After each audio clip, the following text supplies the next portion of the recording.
အမသာတရက်အတွက်ယောက်ျားလေးဖြစ်ရမယ်မိန်းကလေးဖြစ်ရမယ်ဆိုရင်အကိုဘာဖြစ်ချင်လဲ ဖြစ်စင်တာတော့မွေပါ ဘာလို့တော့ ရမ်းချစ်တက်လို့ ဟယ်လိုအားလုံးပဲမင်္ဂလာပါဆိုတော့ဒီနေ့တော့နောက်တစ်ခုမင်္ဂလာဆောင်ပြန်ရနေပါတယ်အခုဒီမင်္ဂလာဆောင်မှာလည်းပြီးခဲ့တဲ့အတိုင်းမနော်မေးခွန်းတွေလိုက်မိပါမယ်ပြီးရင်သူတို့ရဲ့ reaction တွေကြည့်ပါမယ်သူတို့ဘာများပြောမလဲဘာဖြေကြမလဲပေါ့နော်ဆိုတော့လည်းအတူလိုက်နောက်ဆုံးဒီကြည့်ပေးကြပါမင်းသားကြီးလည်းပါချင်တယ်ကဲပြောပါဘာများပြောချင်ပါလဲရှင် Namaste မင်္ဂလာပါခင်ဗျ ဘာပြောချင်လဲ အရင်လာတယ် အရင်လာတယ်ဒါပဲလားနောက်ထပ်ဘာမှမရှိတော့လား ဒါတဲ့အများပြောရင်မိမဆဲမှာ မဆင်မမရှိတော့ဒီဗီဒီယိုမှာမပါကြပါနဲ့ဒါလေးကဆိုတော့မြေအောက်ဖစ်လေးပါ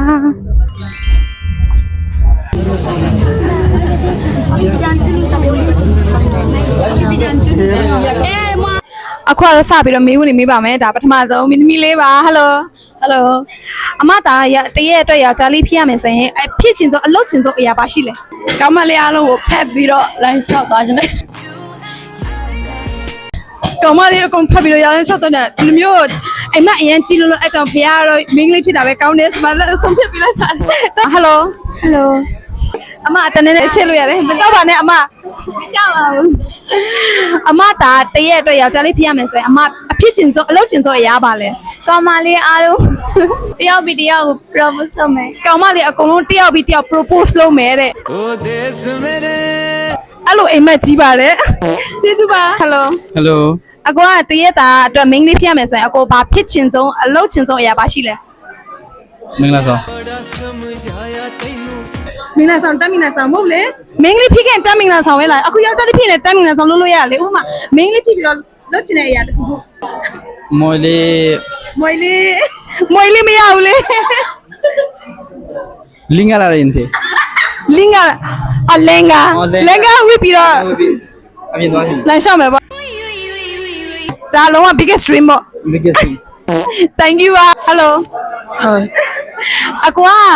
တရက်အတွက်မင်းကလေးဖြစ်ရမယ်ဆိုရင်အကိုဘာဖြစ်ချင်လဲ စဉ်းစားစရာပဲနော်အမှန်တိုင်းပြောရမယ်ဆိုရင်ဗောနော်ယောက်ျားလေးတွေအကုန်လုံးခံစားတဲ့အရာတစ်ခုမိန်းကလေးတွေတစ်လားတစ်ခါပြီးတဲ့လာတယ်မဟုတ်လားအဲ့ဒါကို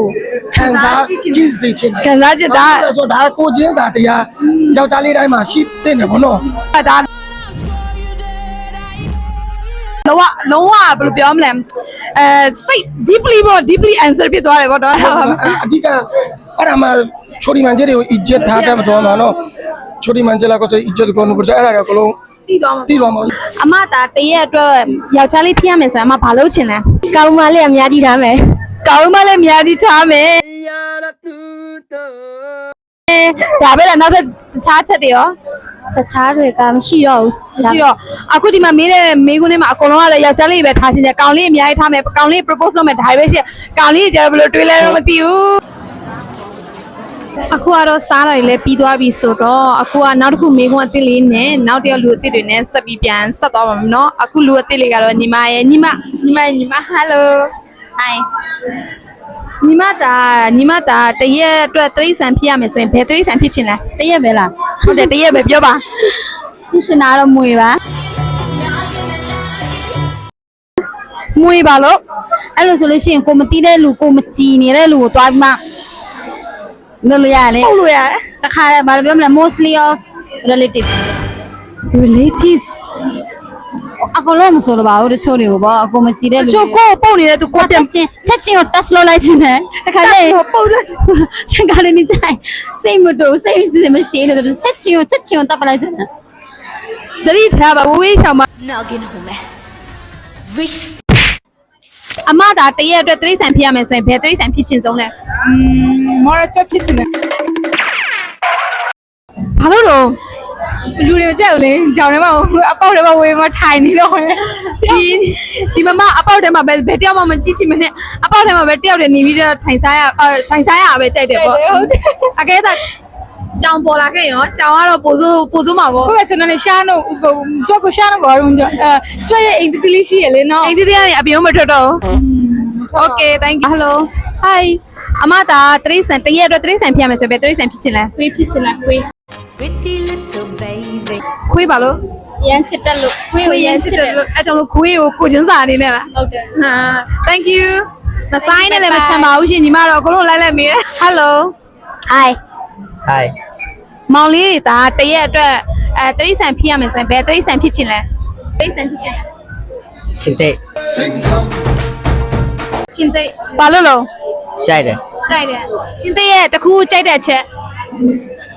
အတူရဲ့အားကိုကြိုက်တယ် အားကိုကြိုက်တယ်အဲ့လိုအားချိချင်တယ်ပေါ့နော်မောင်လေးရော ခွေး ခွေးဘာလို့လို့ ကြက်တယ် ကြိုက်တယ်ခွေးလည်းကြိုက်တယ်တခုအားခွေးကိုဘာလို့ကြိုက်ရတဲ့အကြောင်းရင်း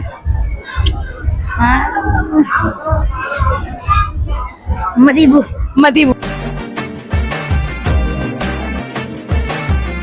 โอเค thank you ပါ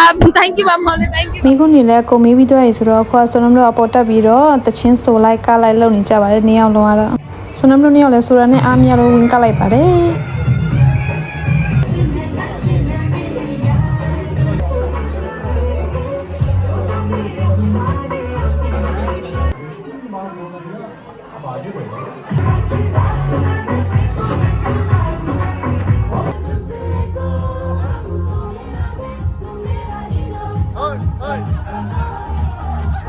အကိုဘာဖြစ်နေရလဲ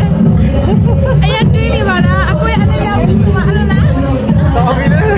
အကိုမရှက်ပါနဲ့